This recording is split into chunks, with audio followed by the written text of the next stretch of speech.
Hello, everyone. Dr. Judy here, Dr. Judy WTF, and welcome to the show. I want to first thank everybody who has been my loyal audience and the newcomers to the show. We're going to be breaking down the particular theme tonight of bullying, scapegoating, the workplace, and it is a system of healing that targets the cause of the problem, how we react to the cause, how these reactions create negatives.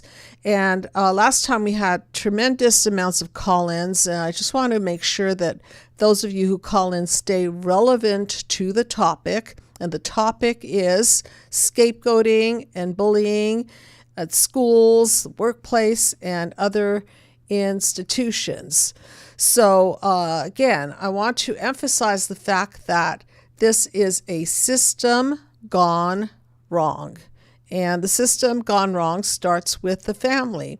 And let's back the system all the way up to first few years of life and what we need to form a healthy human psyche. And Dr. John Bowlby, attachment theorist, talks about what those emotional ingredients are, and I want to repeat them so that we're very clear on bullying and scapegoating as a way that people defend themselves against injuries, emotional injuries, and project them onto other people. And what will prevent these kinds of emotional injuries, which there are five main ones: physical abuse, sexual abuse, verbal abuse, neglect, and smothering. Those are the big emotional injuries of childhood. And when we are hurt at the causal level within the family by our mothers, by our fathers, by our caretakers or lack of caretakers, then we become emotionally vulnerable to being mistreated. And so we're going to break this all down. And so let's start with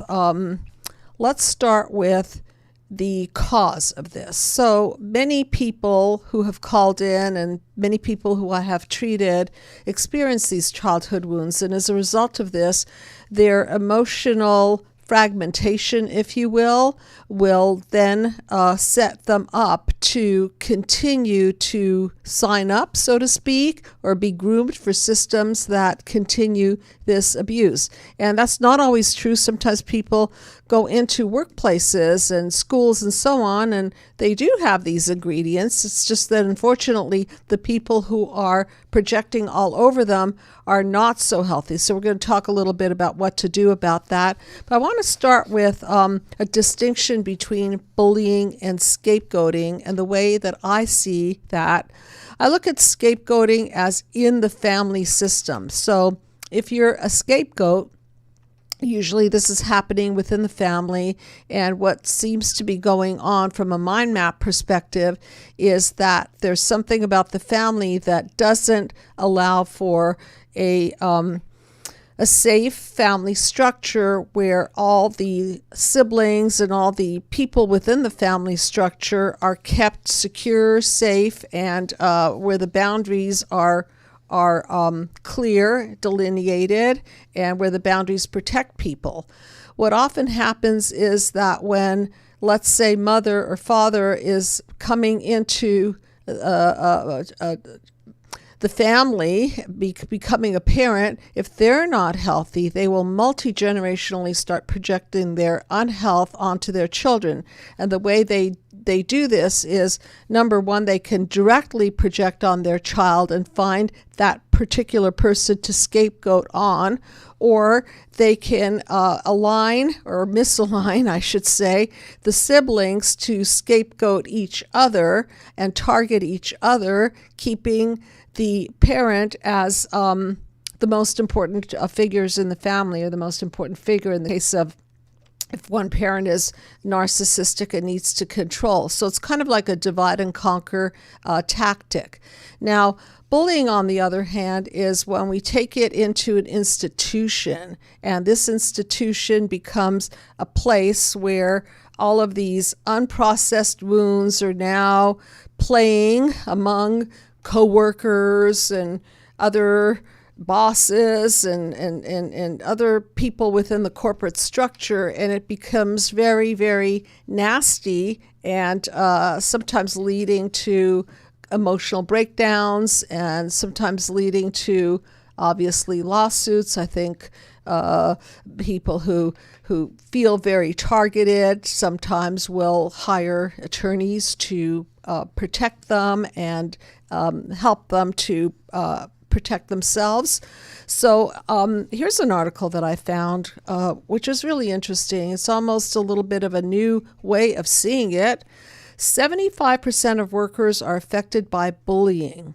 And this is an article by Christine Comaford. And what's interesting to me is that she talks about it from a different angle, and she says that the targets of workplace bullying are not the weakest players. They are often the strongest. And sometimes this is hard to understand because you think that the weakest link is going to be targeted. Not always.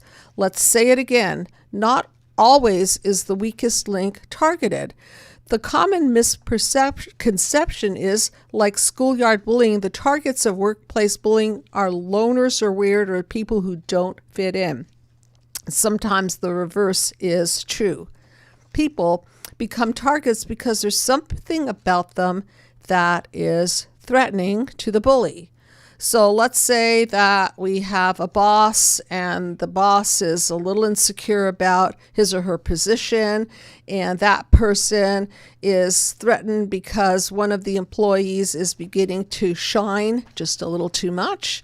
So they may want to sabotage and target that employee who might threaten their position and in effect narc them out. I like to use that word to eliminate them from the corporate structure. Often they are more skilled. The target is more skilled, more technically proficient, may have a higher IQ or EQ, and just in a general sense, to that person who is now the bully seems better. They are often workplace veterans who mentor new hires. So if you've been subjected to this, I would like to hear from you because I'd like to take cases and really dissect them from a Mindmap perspective. So you are welcome to call in 323-843-2826. So this research finding has had thousands of conversations of targets that have confirmed that the veteran, most skilled person in the group is often the target of the bully. Now, I want to take the opposite end of the spectrum also. It's sometimes the empath and the weakest link who is bullied. Why? Because it actually gives the bully pleasure to hurt their feelings. And so if it's the empaths who are most hurt by these, and the pleasure of watching the person hurt is sadistically enjoyed by the bully. And I think we have a call-in. So, hello, you are on the couch with Dr. Judy. Hi, what is your name, please? Hi, my name is Maureen. Hi, Maureen. And,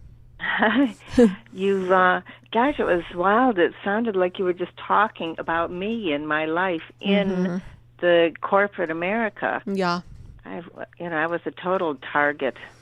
I'm sorry to hear that. And so tell me, what do you think? Is it the weakest link? Is it the strongest link? Is it case by case basis? And how do you see yourself in terms of this dynamics? Well, I felt that I was in one way a strongest link, and then the also at the same time weakest. Interesting. Because, I came from a family that I think my mother was a narcissist and was totally controlling, and I wasn't allowed to defend myself or speak up for myself. Okay. And right, and so then, and being really Catholic and all that, to be really nice and really good, and I went into corporate America to be just to be a good person and to have everybody be happy. And sure. And but I worked very hard at my skill. This was at an advertising agency, and I was an artist, art director, and they ended up getting me out of there. They tricked me and set me up, and but my whole career there, 15 years at a major advertising agency, and then now I'm friends with a lot of the people, not those particular people that bullied me, but other people from the company, and it's like I got laid off. Yet it's kind of weird because I was so good and respected. Well, there is that example that this article talks about, that you were the strongest link. And where are you calling from? What part of the States or Canada or the world? I live in Chicago, Illinois. Okay. So you were an art director, and did you get another job in that field? Well, no, I didn't. As a matter of fact, it was also when the economy was crashing, so there were a lot of layoffs, but I shouldn't have been one of the ones that got laid off. Okay. But anyways, but then I think I was so distraught by and so exhausted emotionally that I couldn't really work for like 10 years. I can imagine. So the trauma of being targeted that way. So I'd like to explore a little bit between the connection of scapegoating to bullying. So my thought is that when someone is scapegoated in the family and targeted that way, it grooms them to be a target for bullies. Is that the case with you? Maybe a little bit. There was somebody in the family that was more scapegoated, but yes, partly sometimes scapegoated. Yes, I feel yes.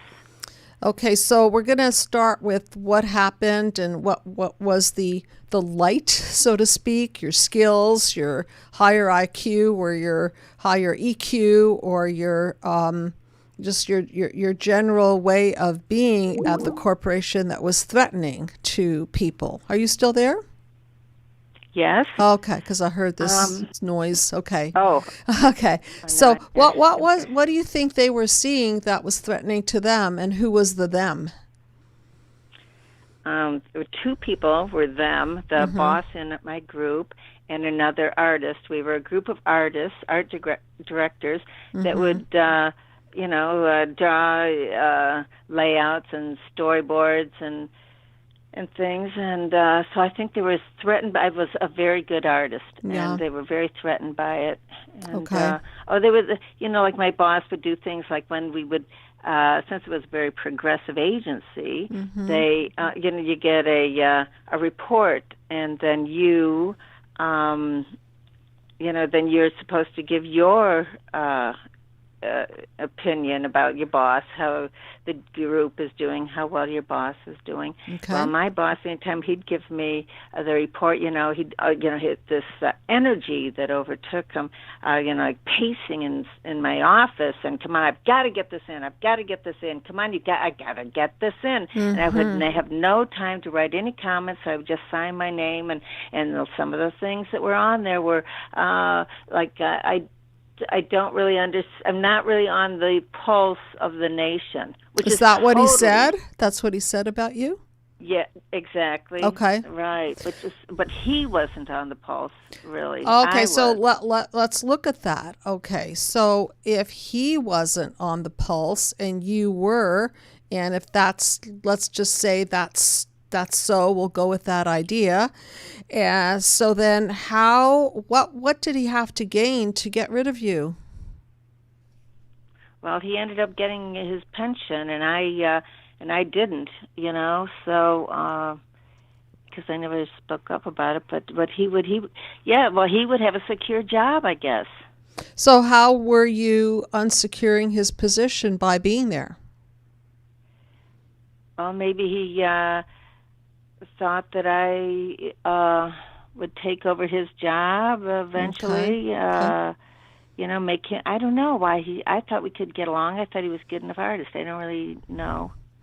Okay, so what we don't know about people is their negative core beliefs, right? Their panel 1 wounds. Who knows? So we can kind of guess at it and work backwards and maybe figure out that perhaps one of his core beliefs is that he wasn't good enough, and that in order to be good enough, he had to put other people down so that he can rise above and in some way be good enough. So sometimes when we see people behave this way, we can figure out from kind of like a reverse technology, psychotechnology, so to speak, what happened to them. So because we will never know what happened to him, or if you have a little history on him, I'd be interested to know.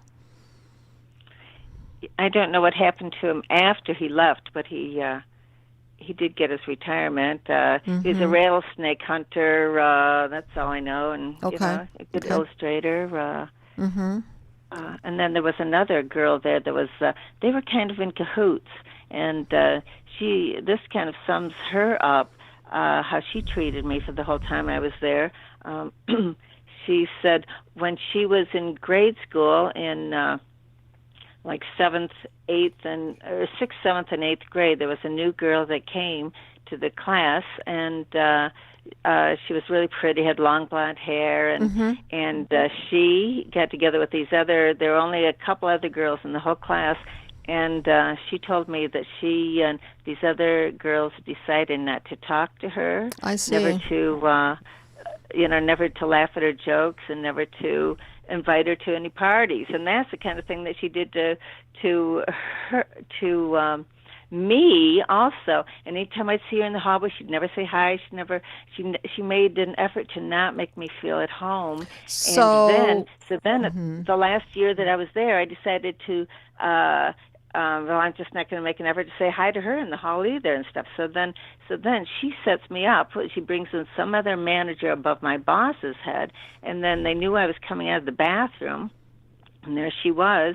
And I just thought, well, there she is, and she's not going to say hi, so I just, kind of ignored her. And then she says, something to me, hi to me or something, or there's cake in the office, and then I looked up and I saw that here's this other higher up boss and my other boss, and then I ended up looking like the bad guy. Oh, I and see. The whole time it was her. See. Okay. So I'm the dumbest person on the planet, aren't I? And I have no idea how to defend myself. Or no, you're definitely no not the dumbest person on the planet. I think what you decided to do was not feed the system of somebody who didn't give back to you. So you withdrew your energy and decided not to get vampired. It's just that there were two people here. Did you say that this one thing you know about this woman is that she was threatened by some prettier girl in her class way back in the day? Yes. Okay, so let's go with that so we could start psychoeducating you and the audience, is that sometimes these grudges that were not completed in childhood get stored up, and then they get reenacted in the workplace or at school. Okay, so can you see that she was doing a what the Freud? She was trying to engage back into a system that she was actually doing the reverse of a what the Freud. She was being the aggressor. So she identified with the aggressor, meaning the girl of her childhood who seemed to have the power and the control. And this time it was going to be her turn to have the power and control. Oh, you know what? Yeah? You know what? I didn't say that correctly. She was the one that decided to not talk to the other new girl. She got the other girls against this other new girl. So I'm sorry to not say that right. Okay, but she wasn't a victim, but maybe she was a victim in other things, and so that's why she turned out that way. So the gist of it is that when people have these unhealed wounds and incomplete files, what they do is they project onto others, and this projection can become very dangerous and can take people down financially. They could take them down in terms of their character, smear campaign, and so on and so forth. And then, of course, the destruction ends up playing out in your case. It sounds like you were so shocked by it and so affected by it that you decided not to touch the job market for the next 10 years. Is that correct? Right, not touch the job market. Not. I didn't know what to do, and Right. I wonder what I would do if I was a healthy person. Okay, so this is a tough one because, there's no right answers here. People are in a job, they need that paycheck, they have to somehow kowtow sometimes to the boss just to get that paycheck. So what do we do about this kind of thing? I think number one, I always say the same thing, let's clean up our own stuff so that we can be super enlightened and aware about other people and how they treat or mistreat others. So if your mother is a narcissist or was a narcissist, then we can know that narcissistic mothers have an impact on their children. And for those of you who haven't seen those shows, I have a bunch of shows on the effects of narcissistic mothers on their children, narcissistic fathers on their children. And this is not an obvious type of injury because this injury isn't necessarily a smack across the face, or it's just not that way. It's subtle. It's when a parent puts themselves before the other. And in a workplace, in an ideal structure, the boss is supposed to bring out, quote, the light of the employee or the light of other coworkers so that they can synergize and get the project done and co-create something beautiful, correct? Exactly. Right, and that would be my panel 7, okay? So let's show the audience a picture of panel 7. Panel 7 is when your efforts, your talent, your intelligence, plus your boss's intelligence and the other coworkers' intelligence and so on, get together to create a third entity, which is 1 + 1 is greater than the sum of the parts. When people have injuries, childhood injuries that don't allow for them to even know this concept because they've never experienced this concept in the family because there's been a love shortage, right? Okay, so all they know is that if they grab the love or grab the money or grab the intelligence from another person, they're going to get more and the other person's going to get less. And it's coming from a consciousness of less than, a consciousness of poverty, so to speak, emotional poverty. Okay, so if they never had that blueprint, which in a family structure, the mother is supposed to enhance the child, the father's supposed to enhance the child. So where does this break down in terms of the system gone wrong and then spread into the school system and spread into workplace and then later on maybe even gangs and so on and so forth? This is a virus that keeps on giving and keeps growing into and morphing into different institutions. So we've got to dial it back to the cause and the preventative. My favorite quote in my book is actually a quote by Einstein, which is, smart people solve problems, geniuses prevent them. Okay, so how do we prevent a problem? Well, if you're a parent, the way you prevent a problem is you become the healthiest parent you can be. If you're not a parent, you become in any case, you become the healthiest person that you can be so that people are not activating your negative core beliefs. They're not triggering you. They're not throwing you into chaos and defenses and breakdowns. In essence, as best as you can. And this is not a perfect world, and there are certainly a lot of people who have history of some kind of a system gone wrong, some kind of a blueprint that didn't exactly go right. So what are we doing now? We're creating this, and then others are being projected on. So how do we stop the madness. So I want to just move on with some other information, but do you see what's happening? So in your case, how do you stop the madness? What you did is you went into panel 5, which is defense mechanisms. You were probably traumatized and you closed down, and that was your defense mechanism. Yes. Okay. Yes. Should I have written a letter to the CEO? I'm an advocate of fighting back. Okay, so if there's a way to get legal about it and threaten the system, sometimes they won't do that to you. I work with some patients. You're so great. Anyways, if I had been stronger, been allowed to be as healthy a person, I wouldn't allow it to begin with. I would have put my foot down right away. And that's where the grooming comes in from the family. Okay, when the family doesn't allow for you to speak up and get indignant, and by indignant I mean find that piece in you that says, "How dare you treat me like that?" I mean, what child is going to go to their parent or parents and say, "How dare you name call me? How dare you neglect me? How dare you?" Get slapped across the face. There we go. Okay, so that's where the shutdown starts. So now, if we're groomed to shut down, we go into a new institution, and that institution might be school or work, and then we've been groomed to take it. And so, fortunately, there are legal avenues. They don't always work.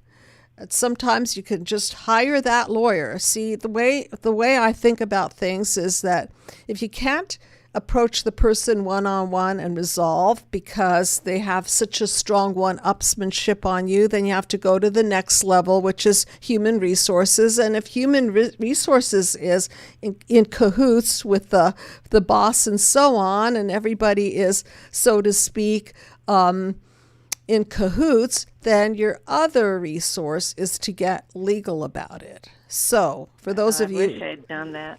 Yeah. Because I look back on my career, that was my main career, and the jobs before that, pretty much the same things happened. Absolutely. Okay, so this is where you get your power, and I don't know how much energy you feel you have toward art. It sounds like you're a wonderful artist and you're wonderful at what you do. And so perhaps you could think a little bit out of the box, and maybe you want to become an entrepreneur. I appreciate / don't appreciate these curse by designs. I've had many of them in my life, and every time these curse by designs hit me over the head, I seem to figure out some other way to do it. And sometimes my way has been to get out of the system and become more and more unique and entrepreneurial, and be a person that doesn't have to depend on other human beings. So just think about that for yourself, okay? It's never too late. And maybe everything that was done to you can be something that you can use as a learning lesson in life. And maybe you can now take your wonderful artistry and your intelligence and your knowledge of this field, and either pair up with other like-minded people who you have to vet. Remember, you've got to vet them. You can't just automatically trust them and let them in. Or you do something on your own and create something that is going to be very fulfilling to you. What we can't allow ourselves to do is to be zapped and vampired by these people and let them throw us away like an empty shell. That's not okay. So there's that indignancy. How dare you do that to me? Okay, so please let me know. Your words are just so wonderful. Thank you so much. You're very welcome. Seriously, it's not too late to reinvent yourself. And as long as your intentions are to bring light to the world, bring art to the world, which I think is a huge form of light. And actually art is where I started. That was my passion. You can see that the mind map is a visual tool. And so if you have a gift that you want to bring to the world, bring it on. Don't hide it, and don't allow for these people who were injured and needed to have the victim and the bully and so on, in this case you, don't allow them to just toss you aside and empty you out and take all the light out of you. Okay? Oh my gosh! Thank you so much. You're And you know so what? welcome. I'm not totally done with your book, but I've been reading quite a bit of it, and it is so excellent. Thank you very much. And by the way, feel free to pay the PDF version forward to everyone. And if you have the PDF version, pay it forward to your friends and family. If you don't, you can download it for free. And of course, if you want to get a hard copy of it, you can always order that. And if you want to learn more about the system, I did put together a Mindmap video series. I left it at the discounted fee of $195 so that it won't create too much of a resistance for people to learn the Mindmap system. It's me standing there in front of the Mindmap for about 8+ hours and breaking down all the panels and case study and peaceful healing dialogue, and my grandson breaking it down from a mind map perspective. So let's not give up on life, because we can't. As long as we're alive, we can reinvent ourselves, and the most important thing is to deconstruct the past so that we can recode ourselves and create a new a new outcome for ourselves for the future. So thank you very, very much for calling in. And thank you very, very much. You're very welcome. My pleasure. My pleasure. Let me know how you're doing, okay? Oh, thank you so much. Okay. Okay. Take care, Maureen. Okay. Okay. Good night. Okay, so I hope everyone is getting the drift. This is a system gone wrong. I think we have another call in.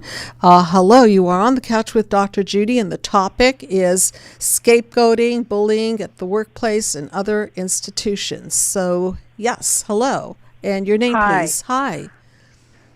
Yes, it's, I'm calling from Manitoba.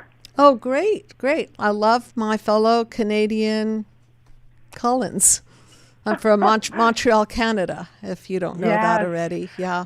I mean, this is new to me. I've never heard the combination of, how the family of origin affects when there's that kind of scapegoating and abuse in the family. Yes. How it did go on for me. I felt very isolated in school. Okay. And later, and what is your name? I'm sorry. What is your name, please? Oh, it's Andy. Andy, nice to meet you. Okay, so hi. So tell me how this all started from here. Let's start here. Let's start with the cause, which is your childhood injuries, which is the point, the blueprint point, which grooms you to get into this mess or become a target in the first place. Not always, because the world is a cruel place, but sometimes it's those people who have the system gone wrong in the family dynamics that then end up getting scapegoated and bullying. So back it all the way up to tell me a little bit about your mother, your father, your siblings, how it all went for you in those first few years of life. Yeah, my father was killed in active service. I'm so sorry. And how old were you? I was not. My mom was carrying me. I was not yet born. Okay. And there was already, I think, some marital difficulties for sure. Mm-hmm. And she had 2 small children before she had me, right? Mm-hmm. Mm-hmm. And so it was very, very abusive, very abusive. And in what sense? Well, there was a lot of physical abuse from my mother. Toward the children? She treated us all differently. Mm-hmm. Like, she kind of split us up into different needs. Okay. My eldest brother, she kind of ignored. Okay, so he was like the lost child, like the lost child. Yeah, he was neglected. He was completely neglected. Mm-hmm, mm-hmm. And then my sister was like the princess. Okay, so maybe the golden child, for those of you who are familiar with that term, the special one. Yeah, the golden child. she put enormous resources and focus on my sister. She even slept in the same bed with my sister always. Okay. Like it was a kind of a icky relationship. But she was always disappointed in my sister. Like she was like, I give you everything. Like why do you fail all the time? And why do you attract loser men? And like she was very, she was really, my mom was mean. Yeah. What a horrible deal for everyone. And it was a horrible very deal for horrible. everyone. Right. And who were you in the family structure? Well, I don't know exactly. They really bullied me. It was very sadistic. Okay. Like, I was told that my father killed himself because he didn't want me, right? Wow, what a message, right? Speaking over and over. Okay, and over. So this is. I mean, meanwhile, he was a jet pilot and he died in a war, but he killed himself because he didn't want you. Like over and over. So this is high level manipulation, high level. So fortunately your brain is smart enough to know that this is ridiculous. My father died because he was a pilot, yes, and yes, he was killed a Marine Air Wing, Okay, and he was killed in action, yes. Yes. Okay, but yet your family twisted and turned it to make it mean that it was your fault. So speaking of projection, that's a very, very high level, sadistic kind of projection. So very weird, isn't it? Very weird. So what did you make of it? So let's just go back to the mind map, and now I know more about your childhood injuries and also the fact that you didn't have a father figure to protect you. That's significant. No. Okay, and everybody was in bad shape. Your mother was probably grieving or feeling very lost and alone with angry, three children, and very angry. Okay, yeah, she was very angry. So think about all this anger, and she didn't know where to put it. I don't know what her support system was, but she now is trying to enmesh herself with one of the children to hold her up. Okay, emotionally, she's now merging with that child and using your sister, so to speak, as an emotional sponge to take from her. Yeah. Very creepy. Yeah. Okay, and then your brother is just neglected. He's over there, and then you're the new baby, and her husband dies. You're in her belly. Okay, so going back to the point of this sadistic kind of a message that you got, what do you think?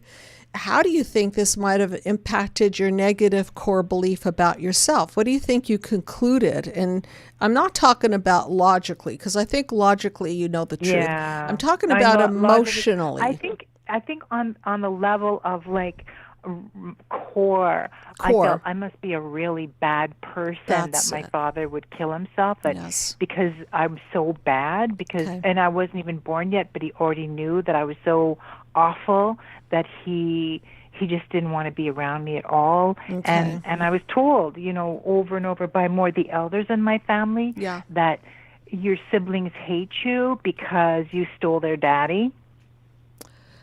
That's very, very heavy. So let's take a look at that as your blueprint, and then how that manifested in later years. So if you're a bad person, let's follow the system gone wrong, okay? So now you're going to play into this cracked lens of perception belief based on a lie that you're a bad person. So now what do bad person need to be? Good. They need to be good, or they need to be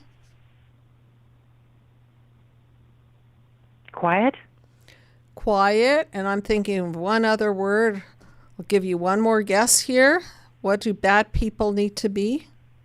Bad? Well, they are bad. But what do we do with bad people? Oh, they need to be punished? Exactly. Okay. So from a little girl's point of view, and I'm talking about psychological bookkeeping here, okay? So you're bad, you're in the negative, and now you want to get into the positive. And so now in order to wipe out you're negative, you need to be punished. And this is all very unconscious. There was a lot of sick punishment in my family. Okay, so this is all really right. This is all very unconscious. So now you're playing into this need to balance the fact that you're bad and that you killed your father and that you're the worst person alive. And so now you want to somehow get out of this psychological prison. Yeah. So you're going to pay the penalty and you're going to be punished.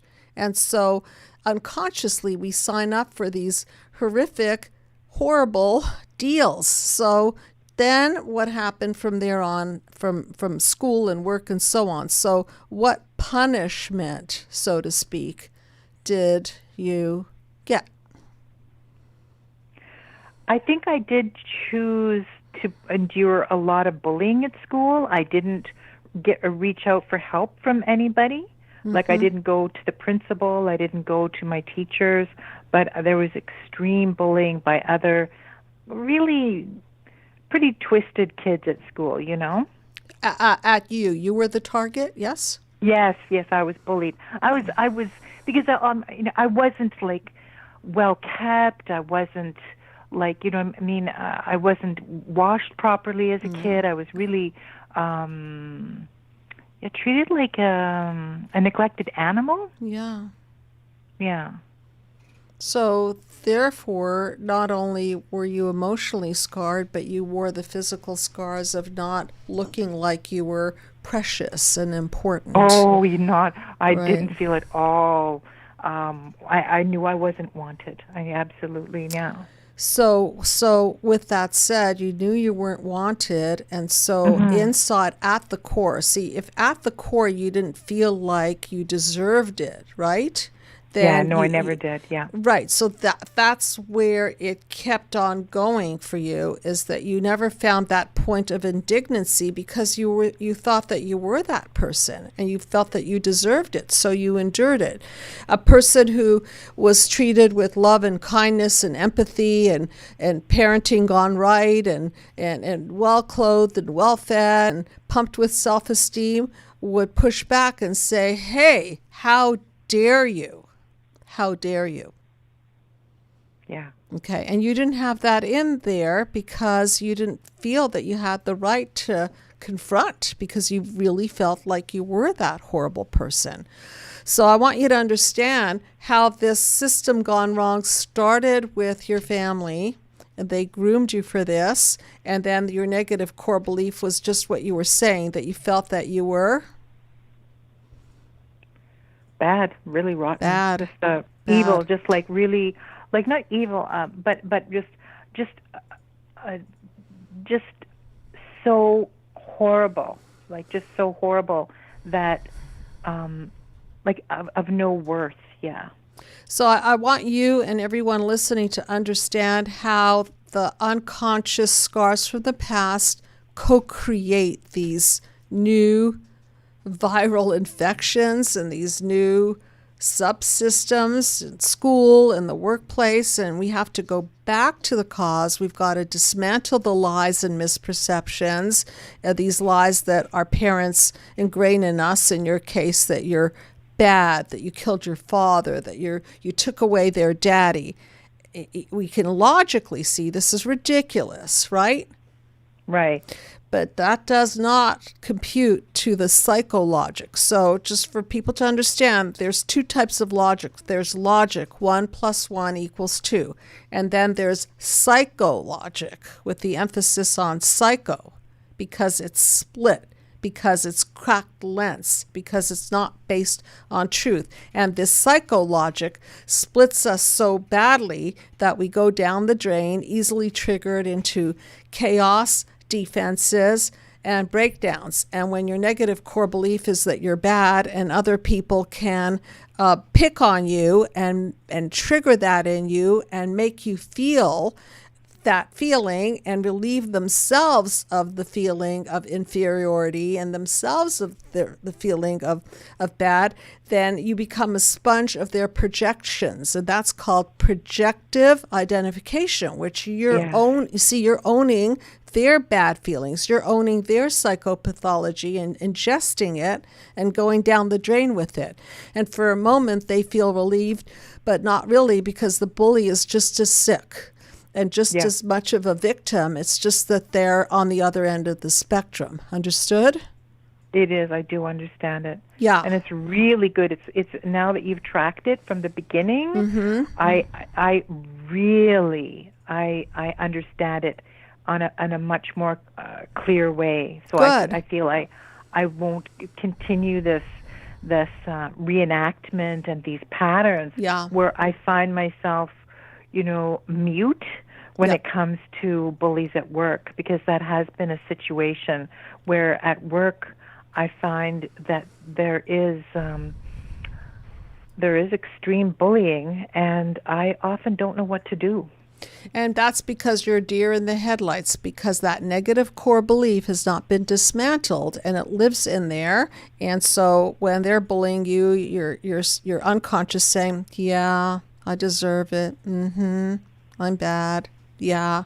And you put your head down and let them go at it. Okay. And once you dismantle that and identify the lie, not with the lie, I'll say it again, it's in my book, identify the lie, not identify not with the lie. Okay, that's the psychologic. We identify with the lie. We don't. The logic is identifying the lie.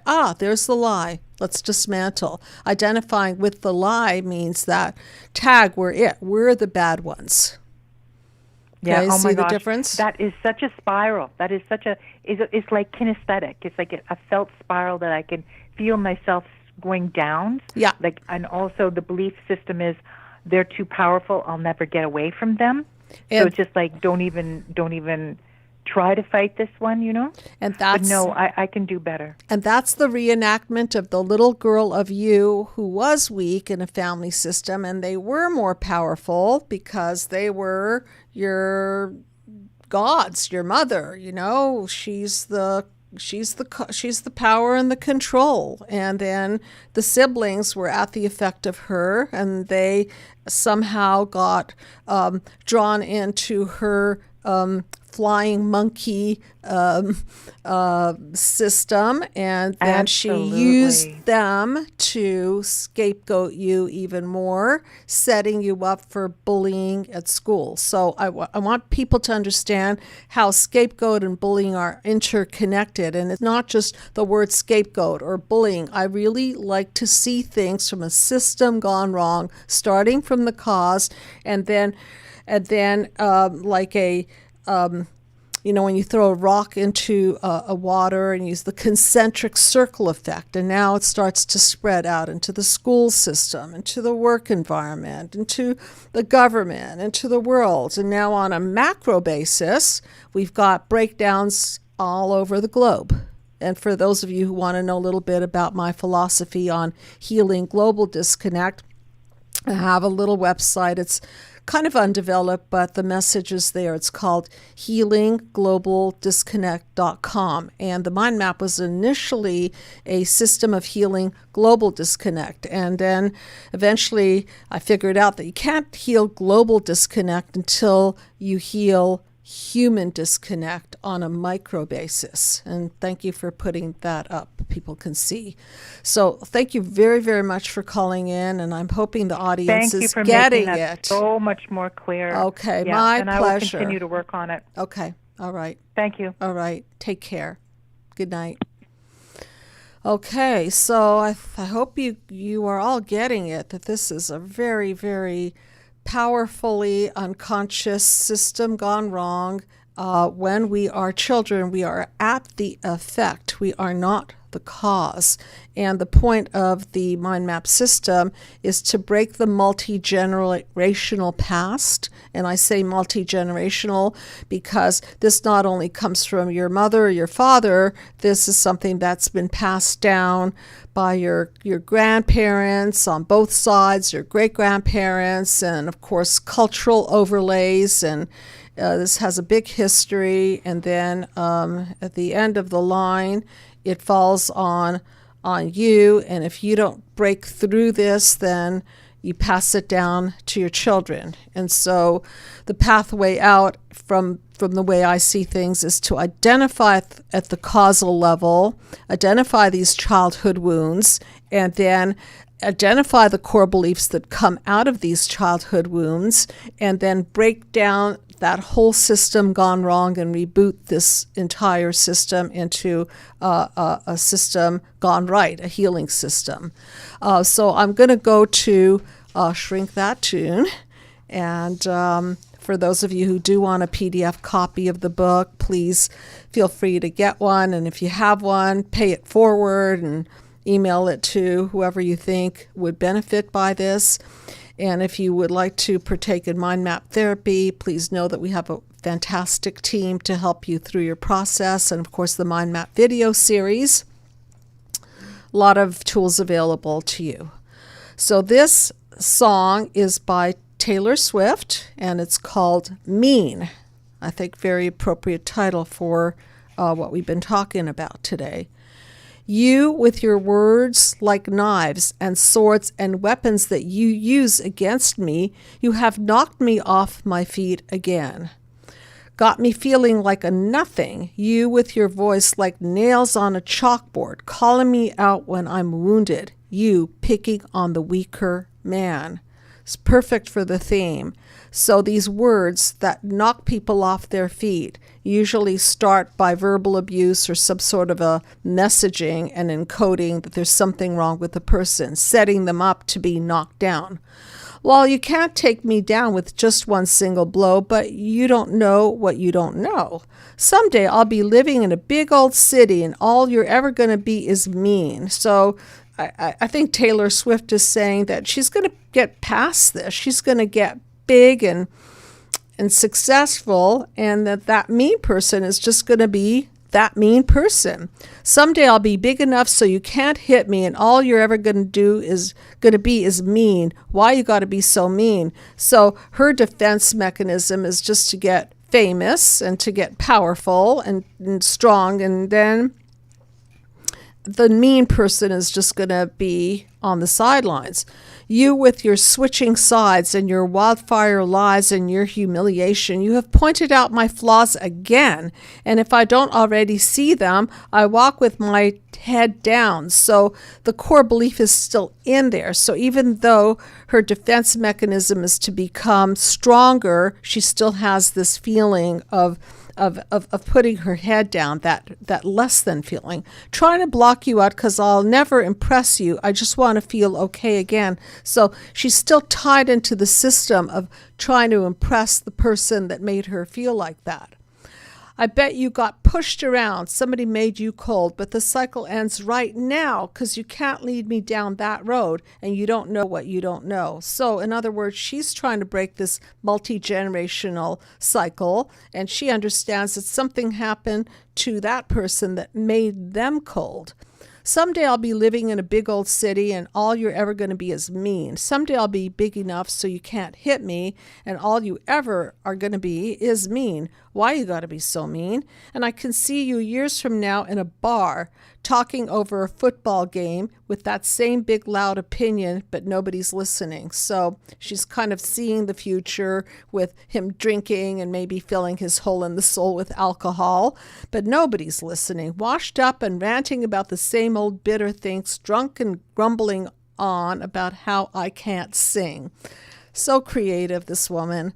But all you are is mean. All you are is mean, and a liar, and pathetic, and alone in life, and mean, and mean, and mean, and mean. Well, she certainly knows how to unload and express her feelings through her music. But someday I'll be living in a big old city, and all you're ever going to be is mean. Yeah, someday I'll be big enough so you can't hit me, and all you're ever going to be is mean. Why you got to be so mean? Why you gotta be so mean? Thank you so much, Taylor Swift. Maybe you're listening to this, and if you are, I would love to hear your take on my Shrink Your Tune. So please, if anyone wants any information, feel free to reach out, and of course, to get the free PDF of the book. Thank you so much for listening. Thank you, all the callers and listeners tonight, and good night, everybody.